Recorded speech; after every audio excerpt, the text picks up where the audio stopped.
nationalities. So we'll be giving you more details in our subsequent bulletins. But I want us to get back to our conversation with Daisy here.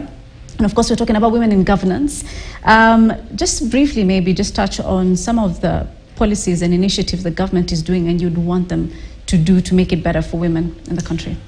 For me, okay, I think one of the great policies that the government is working on is the National Women's Economic Empowerment Policy, which looks to empower women economically, you know, to bring them out of that economic exclusion. And I think it's important that women learn more about what government is doing because those initiatives are there for them. Mm-hmm. Of course, there is now the initiative on the implementation of the two-thirds gender principle. We've already seen, even with the bipartisan talks, that is one of the issues that is on the table, the full implementation of the two-thirds. And the Cabinet Secretary for Public Service and Gender, Aisha Jumwa, has commissioned a working group to actually propose a workable framework for us to see this happening, you know. And It's been a long journey. Remember, Parliament was was to be dissolved, actually, for their failure to do that. So I think on that score, we are seeing now political goodwill to move the issue forward.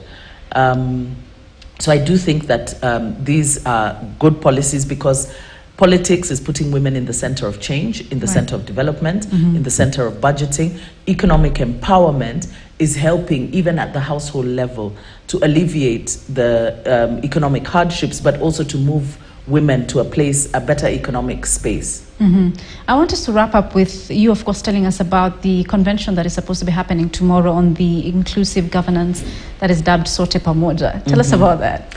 Okay, so this is our annual event that we have. It's called the Annual Women Rights Convention. And it's now in its third year. So every year we look at key issues that women should be focusing on or that are of concern to women. So this year, we're celebrating 10 years of devolution, and the architecture of the Constitution 2010 is about inclusive governance, whether you're looking at devolution or bringing in of previously marginalized groups, among them are women. And so we want to look at how far have we come, 10 years down the line. How are we on inclusive governance? So what are the gains? What can we celebrate? What are the challenges? What must we do to really move things forward so that we can enjoy those gains, but also looking at the intergenerational gap. Because, you know, as we get older, there's a younger generation that is coming in. And our history, one of the things that I always say is that women's history is not really well documented. And so sometimes the younger one come and they think, yes, you know, we are coming into a new space, but it's a space that was opened up. It was previously closed. So to appreciate what has been done and how do we get to move forward together?